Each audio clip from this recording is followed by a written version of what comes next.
Happening right now, Selma, Delaware County, and state officials are all coming together, and they're hosting a community meeting for people who were impacted by the tornado that blew through Indiana last week.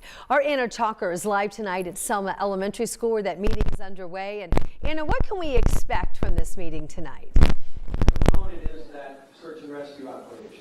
Right, I've committed your... Well, Anne-Marie, this is kind of really the opportunity for people in Selma to talk with these officials, to talk about what happened this past week and what kind of the efforts are going to be moving forward. I want to show you, it is a packed house here tonight. We also are hearing from officials right now. They just started a few minutes ago, but I also want to show you the damage that they're talking about that happened last week. Delaware County emergency management officials tell us half of the town was damaged. Several injuries were reported, but thankfully no deaths.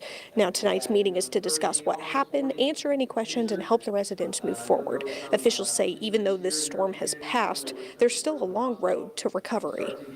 Just keep working together like we are. It really has been unbelievable, and we've really come together and helping each other out. And yeah, that's the most important thing, is just banding together and focusing on recovery.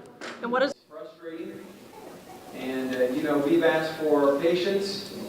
And like we said, throughout this meeting, people will have the opportunity to ask questions to these officials, really kind of understand what happened this past week, but also make sense of things and also be able to know if their property was damaged, what they can do about that, and any items that they lost. But we'll stay here throughout the night and have more updates tonight at 11. Live in Selma, Anna Chalker, 13 News.